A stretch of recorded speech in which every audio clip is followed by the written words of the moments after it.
guys, uLerato Nxumalo is suing abantu abaveze ithombe zendoda yakhe. Yeah, cause ufeel ukuthi and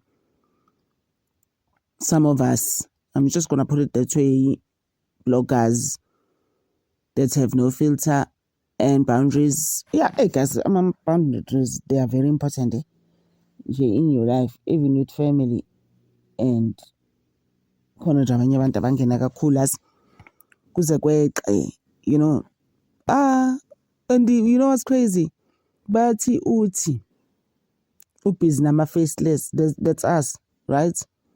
But I've never really reported on her story, and most people now have taken down their pictures, their everything, cause bathi ubusy na everyone with fake accounts.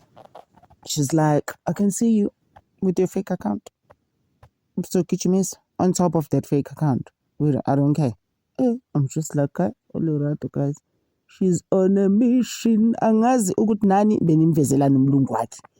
Like, you know, goba washo akafuna umuntu. Not ukuthi washo really. Umlungu ubeleke ngamvezi, guys. Sometimes let's just respect people's things. See, respect into zabantu akukho right, akafuni umlungu avele. So uMusa Khawula is the first person that actually showed umlungu. Abanye bahamba bayocosha lezo yitho and started posting them. Ke utheke uzonibona kahle ke N9 nizombona kahle. I'm just like, yo, ushaya lezi za owami yasuwana phela azi mina ngabangalo owami she didn't sue Promise Makonyane. I was just like, how akufanele now khona usuwa nombani. Even ngisho noLasizwe when they had an altercation at some event, she wanted to sue him apparently because at some stage bathi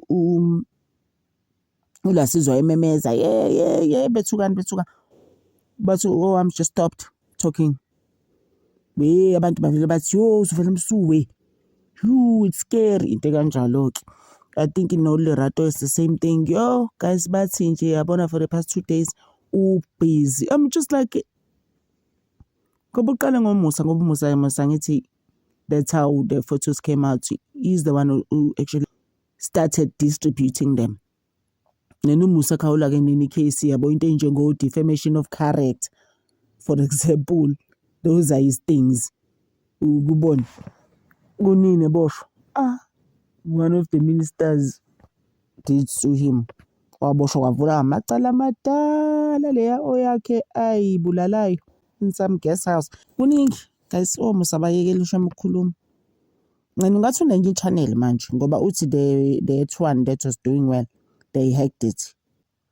So he's got a new one. I think so, because I heard a voice like somewhere talking. I was just like, how was it? Maybe TikTok or he went live, maybe on TikTok or something like that. You know, I've never been live on TikTok. My TikTok is new anyway, because I never used to believe in TikTok, and it's because I just used to feel it's a bad unless you get a brand or something like that. But you know how it is. My TikTok was 1,000 in 3 weeks. Yeah, I actually have 3 accounts on TikTok. I will actually put them here so that you can go to my other TikTok if you want some more dabas from my other channels. Thank you so much, guys, for always supporting this channel. Gintanda over.